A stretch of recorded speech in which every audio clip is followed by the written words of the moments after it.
¿Qué tal, amigos? Buenas tardes, sean bienvenidos a esta sesión donde vamos a abordar la reforma de la Constitución Federal, concretamente al efectuar el artículo 19 de esta Constitución Federal, publicada en el Diario Oficial de la Federación el 31 de diciembre del 2024, con vigencia a partir del 1 de enero de este año, y en donde se amplía el catálogo de delitos que ameritan prisión preventiva oficiosa para incluir a una diversidad de delitos, ¿no? Y entre ellos, que es el tema que nos atañe el día de hoy, pues a los delitos relacionados con comprobantes fiscales, ¿no? Entonces, aunque no es una reforma a una disposición tributaria en particular, sí es una reforma que repercute, afecta a la actuación de muchos contribuyentes en nuestro país, ya que es un hecho innegable que muchos de nuestros contribuyentes han acudido en algún momento y siguen acudiendo aún, a pesar de toda la regulación al respecto, a adquirir comprobantes fiscales que amparan operaciones inexistentes, falsas o actos jurídicos simulados, ¿no?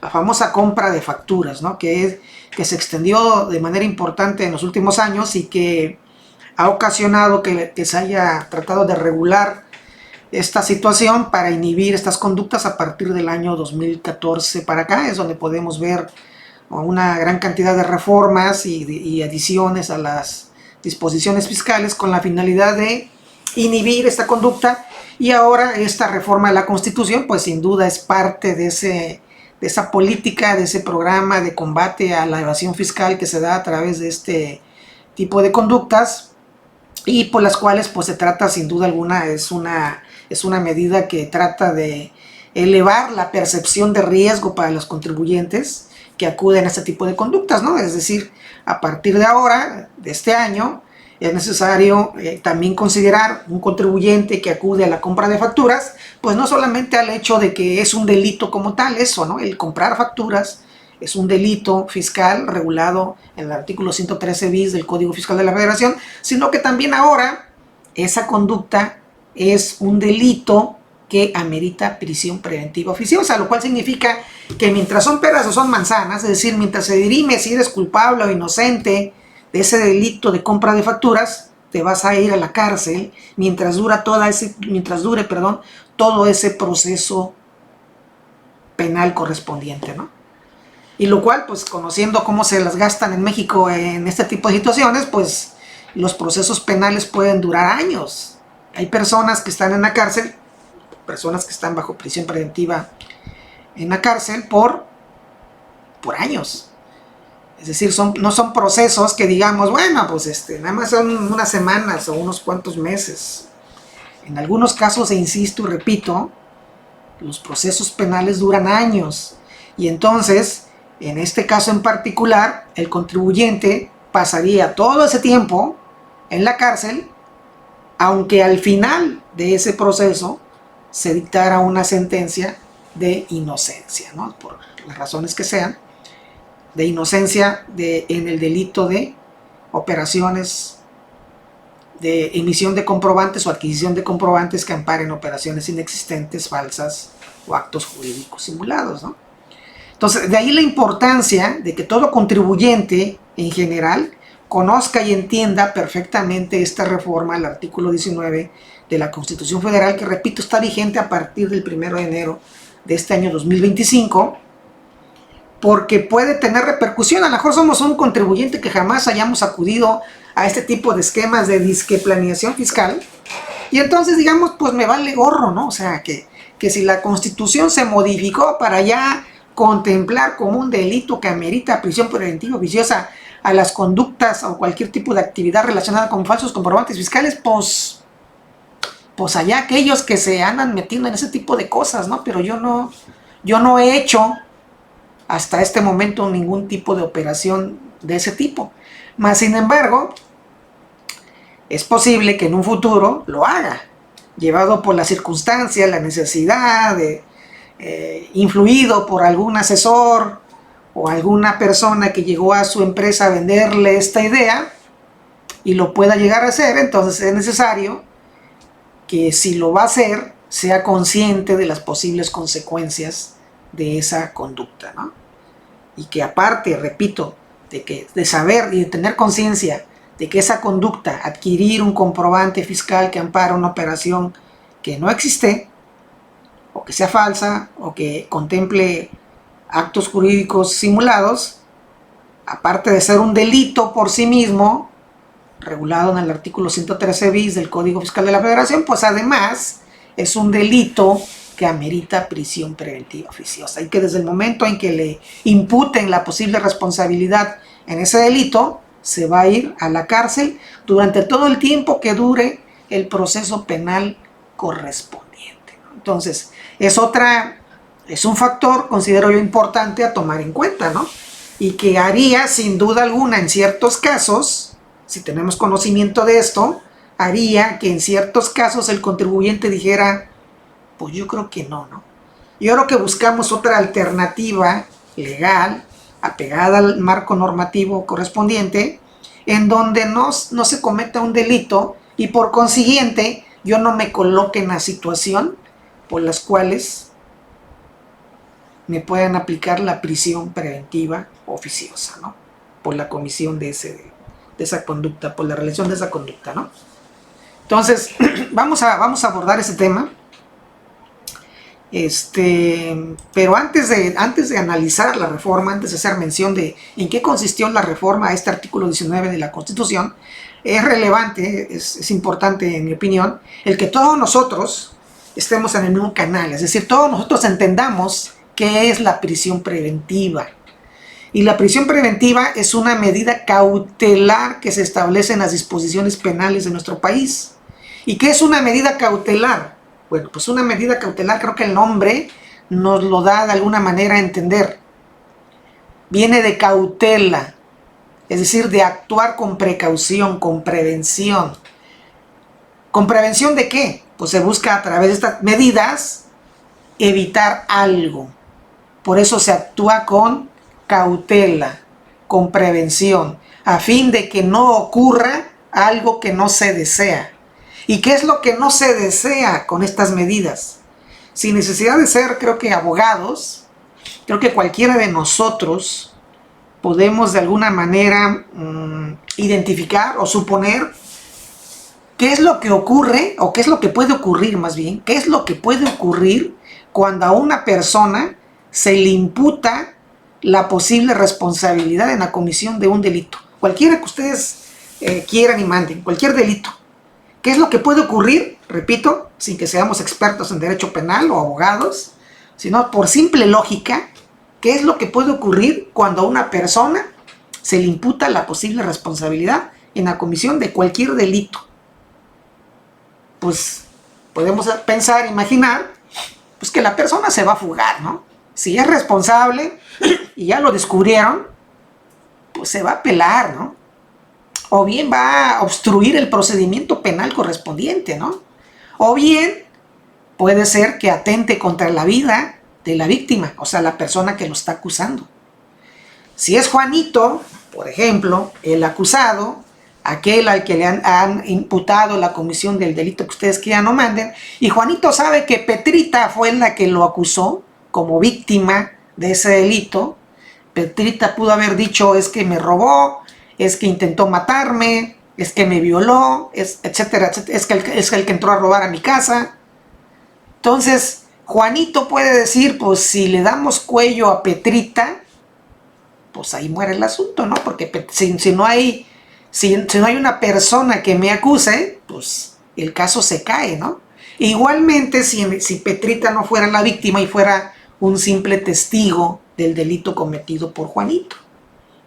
Pues si Juanito sabe que Petrita es la testigo, la que lo vio cometer el delito, dice, pues si le damos cuello a Petrita, pues ya no hay nadie que pueda fungir como testigo de lo que yo hice, y pues puede atentar contra la seguridad, la vida de Juanita, o si no la intenta asesinar, pues puede amenazarla, a ella, a su familia, etcétera, ¿no? Con la finalidad de que Petrita se desista de la acusación correspondiente, ¿no? Y otra situación que puede ocurrir es de que Juanito siga delinquiendo, que sea Juanito un delincuente contumaz, y de que a pesar de que sea imputado por la comisión de un delito X, pues mientras dura el proceso, Juanito sigue haciendo de las suyas, ¿no? Pensemos que a Juanito le imputan ser el descuartizador de la colonia Roma, por ejemplo, ¿no? Y entonces, pues, mientras dura el proceso penal, que ya dije hace un momento, ese proceso puede durar varios años, pues el buen Juanito se va a dedicar a lo suyo, ¿no? Mientras se dirime si es el descuartizador de la colonia Roma o no, pues él sigue en libertad y va a seguir en lo suyo, y lo suyo, pues es descuartizar cristianos, y Juanito pues va a seguir haciéndolo mientras el procedimiento penal continúa, ¿no? Entonces, para evitar esto, para evitar que Juanito siga descuartizando cristianos mientras el proceso penal determina su culpabilidad o no, o para que el imputado se pueda fugar, se pueda ir al Congo belga y digan, pues allá a ver si me encuentran, ¿no? Para evitar esto, existen las medidas cautelares, que como ya dije, previenen que esto ocurra, que la persona imputada se evada del procedimiento penal, lo obstruya o bien atente contra la seguridad de la víctima, del testigo o de la comunidad en general, ¿no? Por ejemplo que puse del descuartizador, ¿no? De que es una persona o un asesino serial o una persona que ya delinque de manera permanente, ¿no? Y reiterada, ¿no? No solamente un descuartizador o un asesino serial, ¿no? Sino cualquier persona que tenga el delito como su modo de vida, ¿no? Y entonces, pues mientras el proceso penal se sigue, él va a seguir delinquiendo, ¿no? Va a seguir robando casas de habitación, va a seguir robando automóviles, va a seguir asaltando personas, etcétera, etcétera, etcétera, ¿no? Entonces, atenta contra la seguridad de la comunidad en general, ¿no? Y entonces, para evitar esto, es por eso las medidas cautelares, ¿no? Que tienen el objetivo de prevenir esta situación. Repito, que el imputado se pueda evadir, se pueda fugar, que pueda obstruir el procedimiento, que pueda atentar contra la seguridad de la víctima, del testigo o de la comunidad en general, ¿no? Y entre esas medidas cautelares, que en el artículo 167 del Código Nacional de Procedimientos Penales se establecen, hay una lista ahí, perdón, no es el 167, me parece que es el 155 del Código Nacional de Procedimientos Penales, donde están las medidas cautelares. Entonces, entre la lista de esas medidas cautelares encontramos a la prisión preventiva. Pero la prisión preventiva tiene que estar justificada, es decir, deben de reunirse elementos, circunstancias que lleven a pensar, a presumir que la persona imputada por el delito correspondiente pueda hacer algo de lo que ya comentamos, alguna de estas tres conductas que ya señalamos: fugarse, obstruir el procedimiento, atentar contra la seguridad de la víctima, de los testigos o de la comunidad en general. Si existen estas situaciones, si existen elementos que puedan presumir que alguna de estas cosas puede ocurrir, perdón, entonces es cuando se dicta la prisión preventiva como medida cautelar, es decir, a la persona se le lleva a la cárcel mientras dura el proceso penal correspondiente, y con eso se evita pues la posibilidad de que se fugue, de que obstruya el procedimiento o de que atente contra la seguridad de la víctima, del testigo o de la comunidad en general, ¿sale? Entonces, la prisión preventiva justificada, como el nombre lo dice, tiene que estar respaldada por ciertas situaciones que hagan presumir que la persona en particular que está siendo imputada por ese delito puede llegar a atentar contra la vida del testigo, de la víctima o de la comunidad, o bien fugarse, evadir el procedimiento o obstruirlo. Y entonces es cuando se puede dictar la prisión preventiva, porque existen elementos que lo justifican. ¿Sí me explico? Pero luego también existe la prisión preventiva oficiosa, y que esta nació a partir del 2008. A partir del 2008 en nuestro país, con la modificación al artículo 19 de la Constitución, se incluyó por primera vez la prisión preventiva oficiosa, y en la cual no se requiere justificar nada. No se requiere que el Ministerio Público presente elementos por medio de los cuales se presuma que el imputado pueda evadirse, pueda obstruir el procedimiento o pueda atentar contra la seguridad de la víctima, del testigo o de la comunidad en general, sino que únicamente aplica la prisión preventiva oficiosa cuando se le imputa a una persona la comisión de alguno de los delitos que de manera expresa se señalan en las disposiciones penales correspondientes.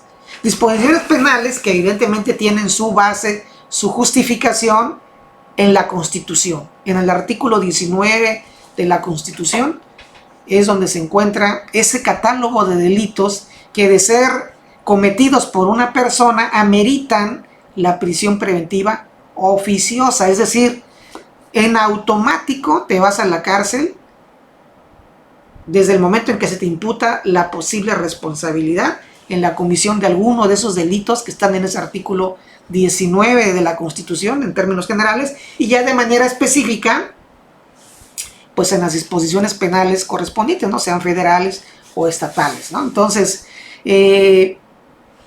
repito, en la prisión preventiva justificada tiene que haber una solicitud del Ministerio Público respaldada con elementos que hagan presumir que el imputado podría fugarse, obstruir el procedimiento, o atentar contra la seguridad de la víctima, del testigo, de la comunidad, mientras que en la prisión preventiva oficiosa no se requiere justificar, no se requiere que exista ningún elemento, sino que solo basta con que la persona sea imputada por la comisión de alguno de los delitos que en expreso se señala en las disposiciones penales correspondientes, para que en automático te vayas a la cárcel por mientras se determina tu situación jurídica, es decir, mientras se determina si eres culpable o inocente del delito. Tú te tienes que ir a la cárcel porque se considera que ese delito que cometiste lo consideran como grave. O sea, no es un delito común y corriente, por decirlo así. Es un delito cuya naturaleza amerita que, mientras son peras o son manzanas, es decir, mientras determinamos si tú fuiste realmente responsable de este delito, te me vas a la cárcel mientras dura todo ese proceso, porque ese delito tiene tal naturaleza que lo amerita. O sea, tú no puedes estar en libertad mientras el proceso penal correspondiente continúa. ¿De acuerdo? Y ahora, ¿cuáles son esos delitos tan graves que ameritarían la prisión preventiva oficiosa? Bueno, aquí en esta lámina les puse el progreso, vamos a decirlo así, la evolución, más bien la evolución de los delitos, del catálogo de delitos que regula este artículo 19 de la Constitución Política Federal, iniciando a partir de la publicación en el Diario Oficial del 18 de junio del 2008, que fue cuando se incorporó por primera vez una serie de delitos que ameritan prisión preventiva oficiosa. Luego hubo una reforma el 14 de julio del 2011, donde se incrementó el catálogo. Luego otra el 12 de abril del 2019, donde se amplió todavía más el catálogo de delitos. Y la última modificación, que es la que estamos comentando, que es la del 31 de diciembre del 2024, en donde se incorporaron nuevos delitos, ¿no? Entonces, desde que la prisión preventiva oficiosa, el catálogo, se incluyó en este artículo 19 de la Constitución, no ha habido una reforma en donde se elimine alguno de los delitos que ya previamente se habían incluido como que ameritaran la prisión preventiva oficiosa, sino que al contrario, ese catálogo se ha ido incrementando a lo largo de los años, ¿no? Y así podemos ver, que al inicio, en la publicación del 18 de junio del 2008, los delitos que ameritaban la prisión preventiva oficiosa, pues eran los de delincuencia organizada, el homicidio doloso, la violación, el secuestro, los delitos cometidos con medios violentos como armas y explosivos, y delitos graves que determine la ley en contra de la seguridad de la nación, el libre desarrollo de la personalidad y de la salud. Estos son los delitos originales del catálogo, los cuales ameritaban desde ese tiempo, desde el 2008, ameritan prisión preventiva oficiosa, y que, como ya he mencionado, se consideraban delitos graves, delitos no tan no tan comunes, sino que debido a su naturaleza, pues sí ameritaban la prisión preventiva oficiosa. Y luego el 14 de julio del 2011 se incorporó la trata de personas al catálogo, y luego el 12 de abril del 2019 se le incrementaron el abuso o la violencia sexual contra menores, el feminicidio, el robo a casa habitación, el uso de programas sociales con fines electorales, la corrupción en el caso de los delitos de enriquecimiento ilícito y ejercicio abusivo de funciones, el robo al transporte de carga en cualquiera de sus modalidades, los delitos en materia de hidrocarburos, petrolíferos o petroquímicos, es decir, el famoso huachicoleo, los delitos en materia de desaparición forzada de personas y desaparición cometida por particulares, y los delitos en materia de armas de fuego y explosivos de uso exclusivo del ejército, la armada y la fuerza aérea. Y así llegamos a la última reforma, este artículo 19, la del 31 de diciembre del 2024, en donde se incorporó también como delitos que ameritan prisión preventiva oficiosa la extorsión, los delitos previstos en las leyes aplicables cometidos para la ilegal introducción y desvío, producción, preparación, enajenación, adquisición, importación, exportación, transportación, almacenamiento y distribución de precursores químicos y sustancias químicas esenciales, drogas sintéticas, fentanilo y derivados. Y luego las que nos interesan de alguna manera a nosotros, que es el contrabando y cualquier actividad relacionada con falsos comprobantes fiscales en los términos fijados por la ley. Entonces, como podemos ver, hasta antes de la reforma del 31 de diciembre del 2024, no existía en el catálogo de delitos fiscales que está en el artículo 19 de la Constitución, de manera expresa, algún delito de carácter fiscal. No está, como pueden ver.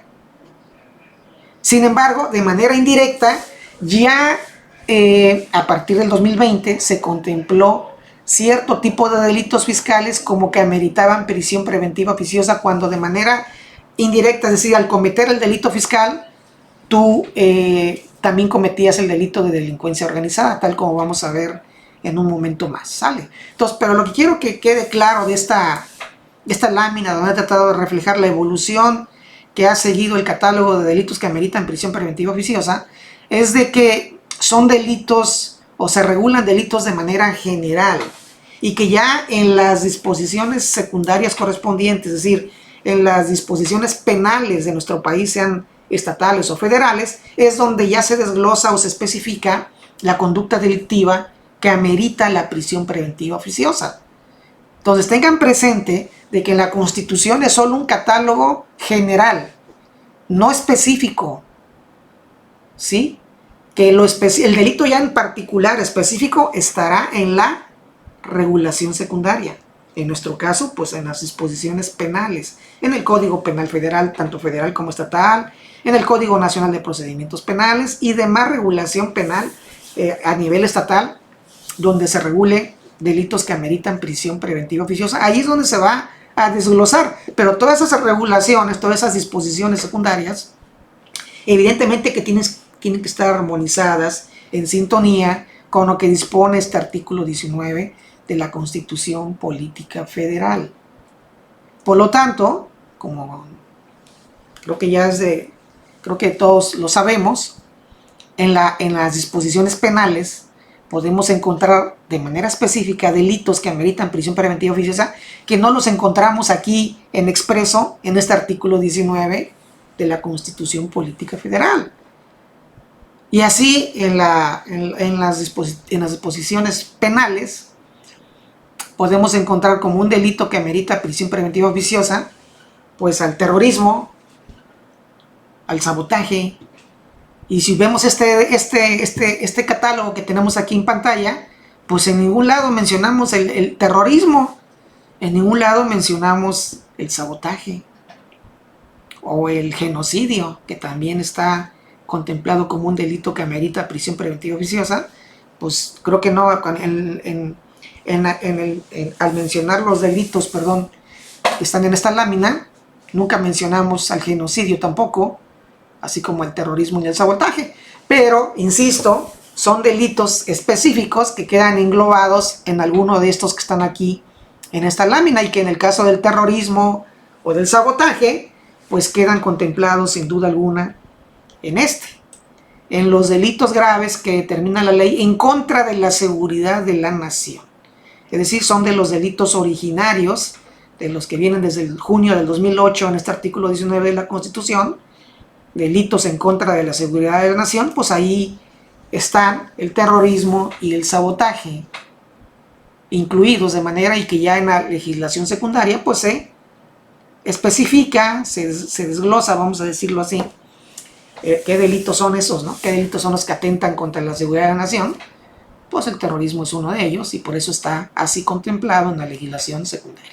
¿Sale? Entonces esto es importante que todos nosotros lo entendamos y lo tengamos presente, de que lo que está aquí en este artículo 19 de la Constitución son delitos señalados de manera genérica, general, no específica, que eso ya vendrá en la regulación secundaria, en los dispositivos penales. Es donde ahí ya de manera específica se establecerá qué delitos son los que ameritan la prisión preventiva oficiosa en base a estos que están aquí de manera general. Entonces, por eso, volviendo a la reforma del 31 de diciembre del 2024, por eso dice ahí: cualquier actividad relacionada con falsos comprobantes fiscales en los términos fijados por la ley, porque será la ley secundaria, el Código Penal, el Código Nacional de Procedimientos Penales y demás regulación correspondiente, la que va a establecer de manera particular, específica, qué conducta o qué actividad relacionada con falsos comprobantes fiscales es la que ameritará la prisión preventiva oficiosa, ya de manera puntual, específica. ¿Sale? Entonces, no nos vayamos con la finta diciendo es que aquí quedó, pues dice que cualquier actividad relacionada con falsos comprobantes fiscales, y pues eso, he escuchado opiniones que dicen que eso no existe, ¿no? Esa conducta o ese delito de actividades con falsos comprobantes fiscales no está tipificado como tal en ningún lado, y que entonces esta reforma es como de papel, no va a tener aplicación práctica. Recuerden lo que les acabo de comentar, ¿no? Aquí es de manera genérica. Y otro detalle a considerar, aparte de que lo que está aquí en la Constitución son conductas de maneras genéricas que ya se desglosarán o se especificarán en las leyes secundarias, otra situación a contemplar es de que la Constitución no sanciona. La regulación que va a sancionar al sujeto que ha cometido el delito es la legislación penal correspondiente. En base a lo que se establezca en la legislación secundaria, es en base a la cual se va a sancionar a la persona imputada por la posible responsabilidad en la comisión del delito de que se trate, ¿no? Y que entonces hay que esperar la reforma a las leyes secundarias, en donde de manera específica nos van a señalar qué conductas o qué delitos relacionados con falsos comprobantes fiscales son los que van a meritar la prisión preventiva oficiosa. De hecho, en los transitorios de esta reforma del 31 de diciembre del 2024, ahí en el artículo 3º, se señala que el Congreso de la Unión tendrá un plazo de 180 días, contados a partir de la entrada en vigor de este decreto, que ya lo comenté que está en vigor a partir del 1 de enero del 2025, para que se armonice el marco jurídico de las leyes en la materia, es decir, en la materia penal, con el contenido de este decreto. Es decir, a nivel federal, de aquí a junio aproximadamente, a medio año, es el plazo que tiene el Congreso de la Unión para modificar estas disposiciones e incluir en su cuerpo normativo los delitos que en específico ameritarán prisión preventiva oficiosa conforme a esta nueva reforma del 31 de diciembre del 2024, y en donde están contemplados actividades relacionadas con falsos comprobantes fiscales. Eso a nivel federal. Y a nivel estatal, pues las legislaturas tendrán un plazo de 365 días naturales siguientes a la publicación de este decreto para efectuar las adecuaciones correspondientes. Entonces, a nivel estatal se tiene todo el año 2025 para efectuar la reforma a los códigos penales estatales y demás regulación correspondiente para que incluyan de manera específica también todas aquellas conductas que van a meritar, todos aquellos delitos que van a meritar la prisión preventiva oficiosa conforme a esta nueva, a estos nuevos delitos que se adicionan en este artículo 19 de la Constitución Política Federal. ¿Sale? Entonces tengamos presente esto. Las disposiciones secundarias son las que van a especificar qué delitos son los que qué delitos relacionados con falsos comprobantes fiscales son los que se van a sancionar, vamos a llamarlo así, con prisión preventiva oficiosa, aunque la prisión preventiva oficiosa no es una sanción como tal. Ya lo dije, que la prisión preventiva oficiosa es una medida cautelar, no es sanción, es una medida cautelar, es una medida que se toma para prevenir algo, y que ya especifiqué a qué se refiere o qué es lo que se trata de evitar con una medida cautelar. Ya dije hace un rato de que antes de esta reforma del 31 de diciembre del 2024 no había en la Constitución, a nivel constitucional, no había en el catálogo de delitos que ameritan prisión preventiva oficiosa un delito de carácter fiscal. Por lo tanto, los contribuyentes que cometían delitos fiscales no tenían el riesgo de que les aplicaran la prisión preventiva oficiosa, me refiero, ¿de acuerdo? Porque no estaba contemplado como tal en el catálogo respectivo. Sin embargo, a partir del 1 de enero del 2029 sí existía la posibilidad de que de que un contribuyente que cometiera un delito fiscal, estos tres que están aquí, el contrabando, la defraudación fiscal y los delitos relacionados con comprobantes fiscales, pudieran o se les pudiera aplicar la prisión preventiva oficiosa si es que llevaban a cabo estas conductas, estas conductas, la defraudación fiscal, el contrabando y delitos relacionados con comprobantes fiscales, lo realizaban de tal manera que se configuraba el delito de delincuencia organizada conforme a lo que se regula en este artículo 2 de la Ley Federal contra la Delincuencia Organizada, el cual establece que este delito se comete cuando 3 o más personas se organizan, de hecho, para realizar de manera permanente o reiterada conductas que tienen como fin o resultado cometer el contrabando, según la fracción octava, la defraudación fiscal, según la fracción 8 bis, o conductas o delitos relacionados con comprobantes fiscales, según el 8 ter de este artículo 2 de la Ley Federal contra la Delincuencia Organizada. Entonces, cuando esto ocurría y al contribuyente se le configuraba el delito de delincuencia organizada al cometer el delito fiscal, entonces, por el hecho de ser considerado como miembro de la delincuencia organizada,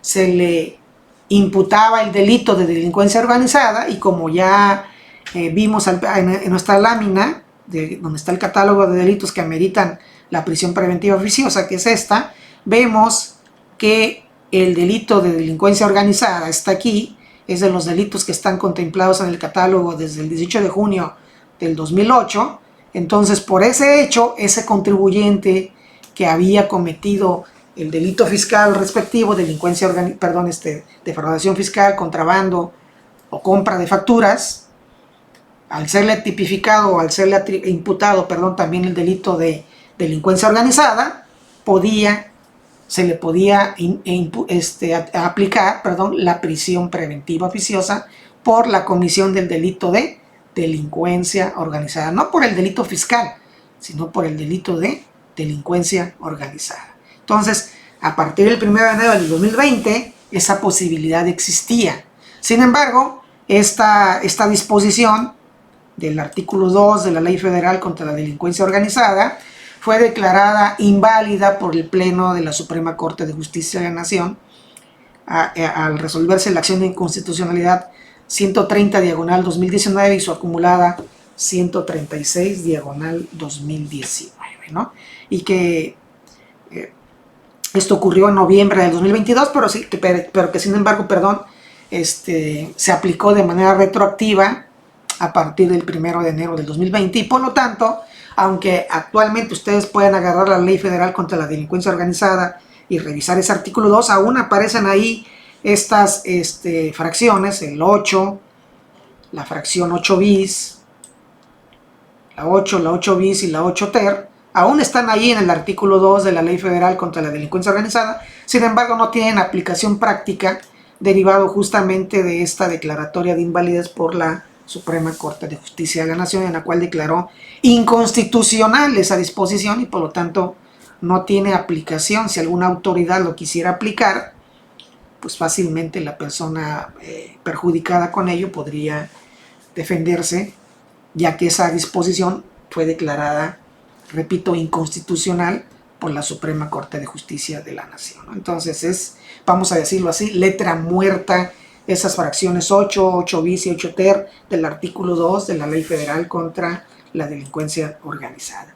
Mismo caso de la dispuesto en el artículo 167 del Código Nacional de Procedimientos Penales, en donde de manera específica se señalaban estas tres conductas, los delitos de contrabando, de defraudación fiscal y de delitos relacionados con comprobantes fiscales, compra de facturas, vamos a decirlo en términos generales, como que ameritaban prisión preventiva oficiosa, ya que también fueron declarados inconstitucionales en la misma declaratoria que acabamos de comentar, ¿no? Entonces, en noviembre del 2022, también con efectos retroactivos al 1 de enero del 2020, y por lo tanto también estas disposiciones del artículo 167 del Código Nacional de Procedimientos Penales es letra muerta, porque no tendrían aplicación jurídica por parte de ninguna autoridad que quisiera aplicarlas, ¿no? Entonces no existía, también ahí se eliminó el riesgo de que un contribuyente pudiese ser, se le pudiese aplicar, la prisión preventiva oficiosa, ¿no? Y por último, lo que está aquí en este artículo 5 de la Ley de Seguridad Nacional, que también fue parte de ese decreto del 8 de noviembre del 2019, en donde se contemplan como amenazas a la seguridad nacional. En la fracción 13 de este artículo 5 dice a los actos ilícitos en contra del fisco federal, a que hace referencia el artículo 167 del Código Nacional de Procedimientos Penales, ¿no? Y que ya acabamos de comentar que esos delitos o esa disposición que está en ese artículo 167 fue declarado también inválido por la Suprema Corte de Justicia de la Nación y que por lo tanto no tiene aplicación y por lo tanto de manera indirecta esta fracción 13ª del artículo 5 de la Ley de Seguridad Nacional también no tiene aplicación y que era otra vía, otro camino por el cual a un contribuyente que cometía delitos fiscales de defraudación, de contrabando o de compra de facturas podían ser se les podría aplicar la prisión preventiva oficiosa, ya que en este artículo 5 de la Ley de Seguridad Nacional se consideraba a estos tipos de delitos fiscales como amenazas a la seguridad nacional y por lo tanto, al ser una amenaza a la seguridad nacional, ese tipo de delitos ameritan también prisión preventiva oficiosa según este catálogo, ya que están aquí incluidos acá en los delitos originales que aparecieron en esta publicación del 18 de junio del 2008. Habla de delitos en contra de la seguridad de la nación, como ya habíamos comentado. Entonces, aquí están esos. Entonces, de manera indirecta, un contribuyente que cometía ese tipo de delitos fiscales, al ser considerados como amenazas a la seguridad nacional, se les podía imputar ese tipo de delitos y por lo tanto se les podría aplicar la prisión preventiva oficiosa porque se trataba de conductas que amenazaban la seguridad nacional. Repito, todo esto quedó sin validez a partir de noviembre del 2022, pero con efectos retroactivos al 1 de enero del 2020, y por lo tanto todas estas disposiciones son letra muerta. Es decir, al 31 de diciembre del 2024, o más bien al 1 de enero del 2025, no existía la posibilidad de que a algún contribuyente que cometiera algún delito fiscal se le pudiera aplicar prisión preventiva oficiosa. Sin embargo, a partir de esta fecha, es decir, a partir del 1 de enero del 2025, esta situación cambia totalmente con esta reforma, porque ahora, de manera específica en la Constitución, en ese artículo 19 que estamos analizando y comentando, ya se incluye de manera expresa a dos delitos de carácter fiscal: el contrabando y cualquier actividad relacionada con falsos comprobantes fiscales, recuerden, en los términos fijados por la ley.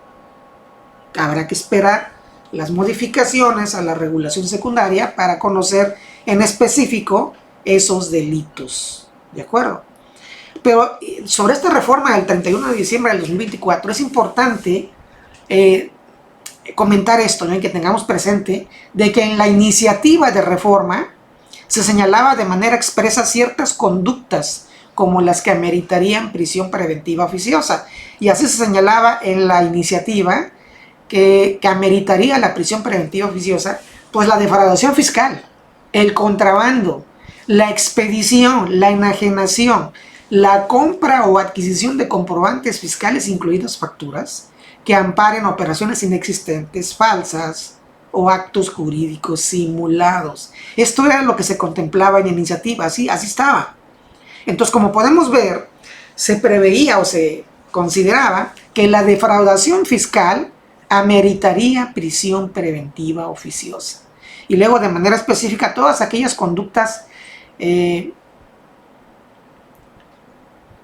fueran de expedición, de enajenación, de compra o adquisición de comprobantes fiscales que ampararan operaciones inexistentes, falsas o actos jurídicos simulados. Sin embargo, dentro del proceso legislativo correspondiente, se optó por eliminar a la defraudación fiscal como un delito que ameritara la prisión preventiva oficiosa, lo cual, desde mi particular punto de vista, fue excelente medida tomada por los legisladores, ya que imagínense que hubieran quedado la defraudación fiscal como un delito que ameritara prisión preventiva oficiosa. Ahí sí todo el universo de contribuyentes en nuestro país podría ser afectado, porque bastaría con el simple hecho de que un contribuyente omitiera alguna contribución para que se pudiera presumir de que esa omisión era defraudación fiscal, y por lo tanto, mientras se averiguaba si esa omisión de contribuciones era constitutiva de un delito, es decir, era defraudación fiscal o no, el contribuyente se iba a la cárcel. Lo cual era grave desde mi punto de vista, porque, repito, bajo esa situación, pues cualquier omisión de contribuciones podría ser identificada de entrada como motivo de defraudación fiscal. Y mientras se investigaba si había sido así o no, si la omisión derivaba de que a lo mejor había sido un error involuntario por parte del contribuyente, o una negligencia o desconocimiento de las disposiciones fiscales, de tal manera de que él calculó sus impuestos de una manera cuando era de otra forma, a lo mejor considerando ciertas partidas que no eran deducibles y que para el contribuyente dijo, pues para mí sí lo son, y las aplicaba, y por lo tanto de ahí venía, ese era el origen de la discrepancia, es decir, el origen de las diferencias de impuestos, que eso no es constitutivo de un delito, evidentemente. Pues mientras esto se dirimía, se resolvía, el contribuyente se iba a la cárcel. Entonces, el eliminar a la defraudación fiscal como delito que amerita prisión preventiva oficiosa me pareció excelente, ¿no? Porque de esta manera el universo de contribuyentes no resulta afectado con esta reforma. ¿Y quiénes sí son afectados? Los delitos que quedaron. Solo quedaron el contrabando y luego pues los delitos relacionados con comprobantes fiscales. Solo que, como pueden ustedes ver en este comparativo entre la iniciativa y lo que al final quedó, es de que en vez de señalar de manera específica conductas que de alguna manera podrían limitar la actuación de la autoridad para castigar o sancionar este tipo de conductas, o más bien para inhibir esta práctica de compra de facturas, ya que la expedición, la enajenación, la compra o adquisición de comprobantes fiscales que amparan operaciones inexistentes, falsas o actos jurídicos simulados, podríamos verlo como conductas específicas y por lo tanto limitativas, de que si el contribuyente acudía igual a llegarse de comprobantes fiscales que ampararan operaciones que no se llevaban a cabo en la realidad, pero que no cayeran en el supuesto de ser una expedición, de ser una compra, de ser una adquisición o de ser una enajenación, pues ya la libró, ¿no? Ya no le podrían aplicar la prisión preventiva oficiosa. Entonces, al cambiar el contexto y señalar cualquier actividad relacionada con falsos comprobantes fiscales en los términos fijados por la ley, realmente se amplía el espectro, ¿no?, de conductas en las cuales, o de delitos, en los cuales un contribuyente podría meritar la prisión preventiva oficiosa. De ahí el gran cambio que ocasiona esta situación, ¿no?, de que en la iniciativa se contemplaban situaciones muy particulares, muy específicas, a que al final hayan quedado de manera genérica cualquier actividad relacionada con falsos comprobantes fiscales, y que es lo que ha ocasionado que muchos piensen, pues, que esta disposición o esta reforma no va a tener aplicación porque eso no existe. Pero sí existe, como vamos a ver, porque, insisto, la ley secundaria es la que me va a establecer de manera específica cuáles son esos delitos relacionados con falsos comprobantes fiscales, y que sí los hay en las disposiciones tributarias correspondientes, que son los que regulan los delitos relacionados con comprobantes fiscales, y que ya lo he mencionado, que es el artículo 113 bis del Código Fiscal de la Federación. En este artículo 113 bis podemos encontrar como delitos relacionados con comprobantes fiscales a estas conductas que están en esta lámina. Son 5. El expedir comprobantes fiscales que amparan operaciones inexistentes, falsas o actos jurídicos simulados, es el primero. El segundo es enajenar comprobantes fiscales que amparan operaciones inexistentes, falsas o actos jurídicos simulados. Una tercera conducta es comprar comprobantes fiscales que amparan operaciones inexistentes, falsas o actos jurídicos simulados. La cuarta conducta es adquirir comprobantes fiscales que amparan operaciones inexistentes, falsas o actos jurídicos simulados. Y por último, la persona que permita o publique a través de cualquier medio anuncios para la adquisición o enajenación de comprobantes fiscales que amparan operaciones inexistentes, falsas o actos jurídicos simulados. Entonces, estos son los delitos relacionados con comprobantes fiscales que se regulan en el Código Tributario, y que ha hecho que algunos piensen, pues es que ninguna de estas conductas está tipificada como realizar operaciones con comprobantes fiscales falsos, tal como dice el 19, ¿no?, que es cualquier actividad relacionada con falsos comprobantes fiscales. Porque si lo comparamos contra la iniciativa, ahí se especificaba lo que está aquí en este artículo 113 bis. Era un reflejo, ¿no? Y entonces, bajo esa iniciativa, los únicos delitos relacionados con comprobantes fiscales que ameritarían la prisión preventiva oficiosa serían exclusivamente estos, los del 113 bis del Código Fiscal de la Federación. Pero si en su momento este catálogo que está en el 113 bis se ampliara con conductas adicionales, ya no caerían en ese artículo 19 de la Constitución, y por lo tanto esas conductas quedarían fuera de delitos que ameritarían la prisión preventiva oficiosa. Entonces, para evitar eso, es que se cambió la redacción de ese artículo 19 para regular algo de manera más general, de manera tal de que en un futuro pudieran caer ahí otros delitos relacionados también con comprobantes fiscales, y que igualmente también ameritarían la prisión preventiva oficiosa. ¿Sí me explico? ¿Y por qué digo yo que los falsos comprobantes fiscales o delitos relacionados con falsos comprobantes fiscales sí existen? Y es que un documento falso, jurídicamente hablando, un documento falso lo puede ser por su contenido o por sí mismo. Nosotros podemos tener, como ejemplo, no sé, un acta de nacimiento, vamos a pensar, un documento, ¿no?, que es un documento que debe ser emitido por la persona o el funcionario autorizado para ello, para que le dé validez legal a esa acta de nacimiento, para que funcione como documento con plena validez jurídica, ¿de acuerdo?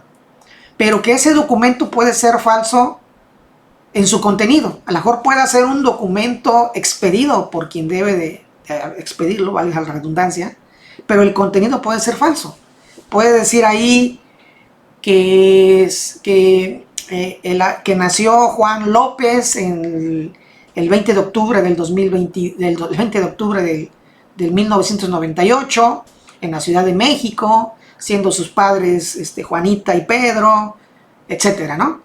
Pero que esa información sea falsa, que quien se ostente como Juan López, que es a quien la persona que según es el que nació, es el que tiene esa acta de nacimiento, pues en realidad no nació en esa fecha, ¿no? Ni sus padres son esas personas, ni nada, ¿no? Entonces, el contenido es falso, aunque el documento sea original, auténtico, en el sentido de que fue emitido por la persona que lo debe de emitir, y que en nuestro país, pues lamentablemente, ese tipo de documentos o situaciones se dan, estaremos de acuerdo.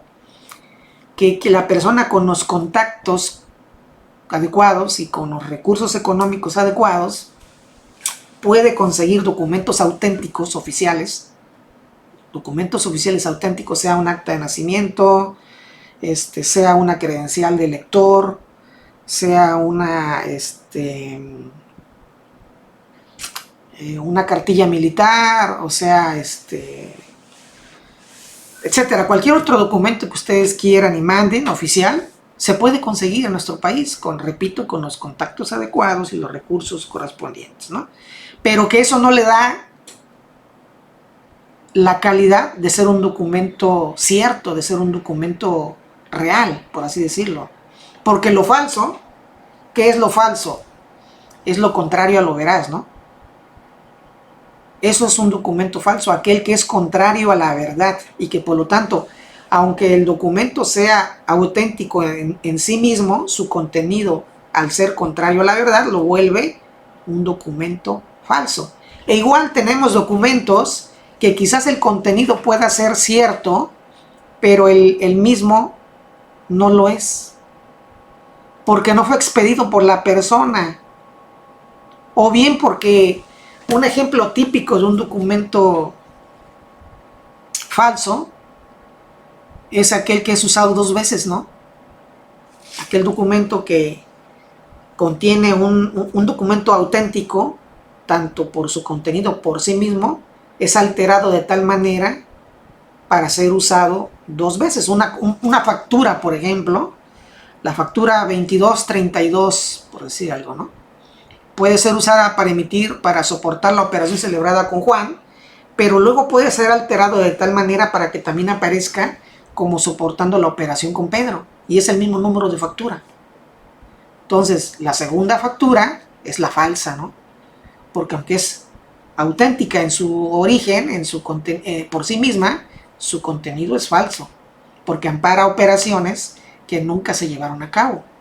¿Sí me explico? Entonces, un documento falso, en el caso ya específico de un comprobante fiscal que ampara operaciones inexistentes, es falso, estaremos de acuerdo, porque aunque el CFDI fue emitido de acuerdo a los lineamientos fiscales correspondientes, cumple con todos los requisitos, tiene el certificado de la autoridad fiscal y demás, y dicen, pues es un documento auténtico, las operaciones que está, el contenido del comprobante fiscal, que es una operación inexistente, o bien una operación falsa, o bien un acto jurídico simulado, lo convierte en automático en falso. ¿Estaremos de acuerdo?